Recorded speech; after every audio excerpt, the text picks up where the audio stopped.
Mañana de lunes, inicio de semana, y también hay temas que usted puede encontrar en columnas y editoriales de interés, sobre todo que hablan de nuestro entorno en la vida política, la vida social a nivel nacional. Para tener los detalles de lo que se está tocando ahí, nuestro director editorial Raúl Frías Lucio nos acompaña para ello. ¿Cómo está, Raúl? Buenos días. Hola Paco, ¿cómo estás? Buenos días.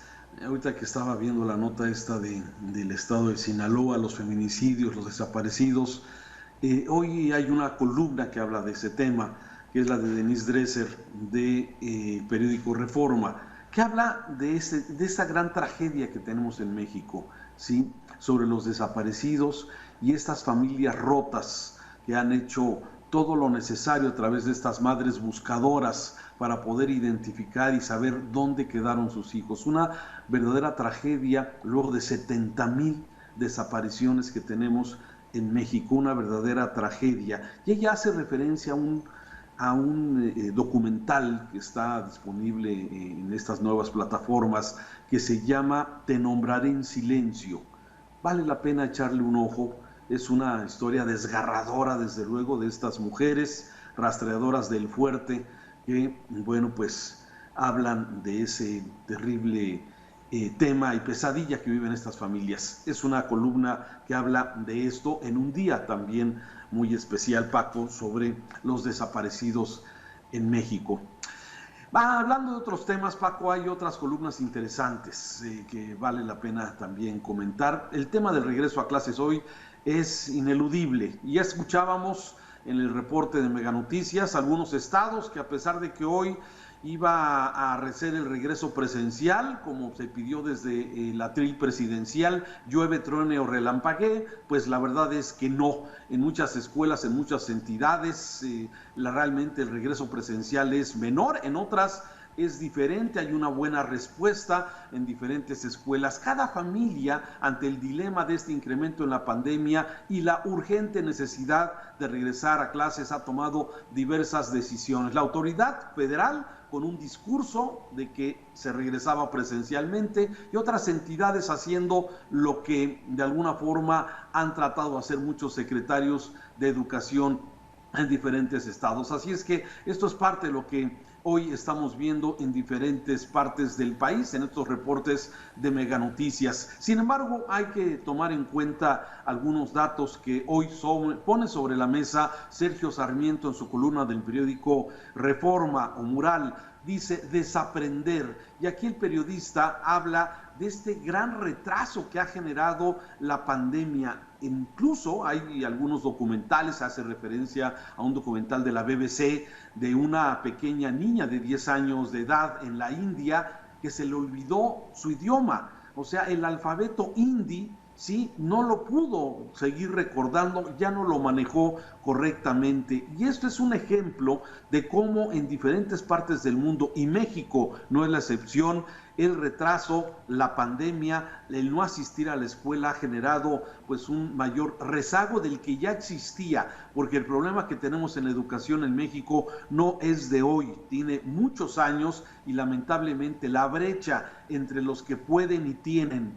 y los que no tienen y no pueden se ha ampliado, se ha agrandado esta brecha gigantesca. Y aquí hay algunos datos que dice Sarmiento. La UNICEF emitió el pasado 10 de febrero un comunicado en el que señalaba que los efectos del cierre son devastadores en los niños, especialmente en los niños más vulnerables, los más pobres. Así es que esto es parte precisamente de lo que está planteándose este día con un regreso a clases pues muy extraño, Paco, de acuerdo al reporte que hemos recibido de los diferentes meganoticias de todo el país. Y de ahí me paso a otra columna que me parece muy interesante, la de Paola Rojas del periódico El Universal.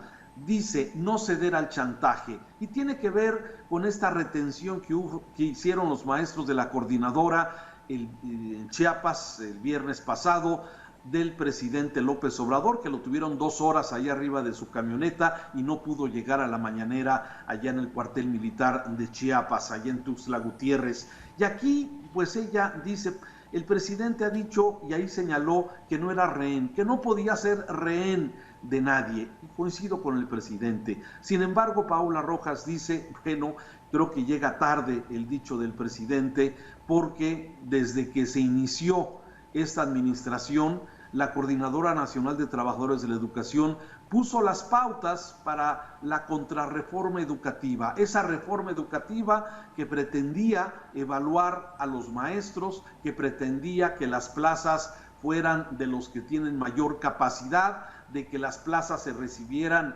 pues de acuerdo al desarrollo y aptitud de cada maestro, pero la coordinadora echó atrás ese avance en la reforma educativa y se volvió a lo mismo, en donde las plazas fueran controladas por la coordinadora, que los recursos fueran manejados por la coordinadora y que la coordinadora definiera si los maestros que salen de las normales les toca su plaza y no se concursen. Todo estos son precisamente, dice Paola Rojas, asuntos que muestran que el presidente ha sido rehén de la coordinadora desde que empezó esta administración. Y termino con una tercera columna que me parece interesante comentarla con nuestra audiencia, Paco, que es la de Héctor Aguilar Camín del periódico Milenio, que la titula Mitad del Camino. Y es que el presidente va a presentar su tercer informe, bueno, sin tomar en cuenta todos los informes que ha venido presentando trimestrales y que realmente pues, no habrá nada nuevo en este tercer informe, pero que marca la mitad del camino del presidente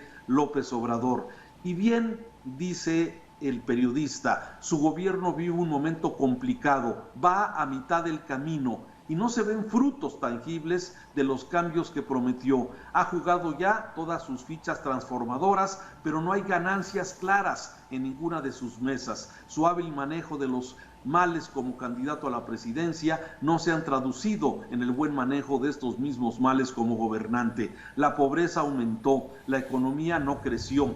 Sí, el tema de la violencia, que iba a ser contenida desde el primer día, lleva un ritmo de homicidios dolosos superior a los dos últimos gobiernos. Las masacres entre grupos criminales se han vuelto rutinarias. El control territorial del crimen parece haber crecido también. El combate a la corrupción no ha hecho cambiar la percepción de los ciudadanos. Los militares no solo no volvieron a los cuarteles como se prometió, sino que colonizaron otras partes del gobierno. El manejo de la pandemia ha sido uno de los peores del mundo. La austeridad ha mantenido estable la macroeconomía, pero no ha traído inversiones al tiempo que la incertidumbre política las ahuyenta. En fin, aquí Héctor Aguilar hace esta reseña de mitad del camino y bueno, pues contradice mucho lo que dicen el eslogan de los anuncios del tercer informe del presidente. Con hechos, no palabras.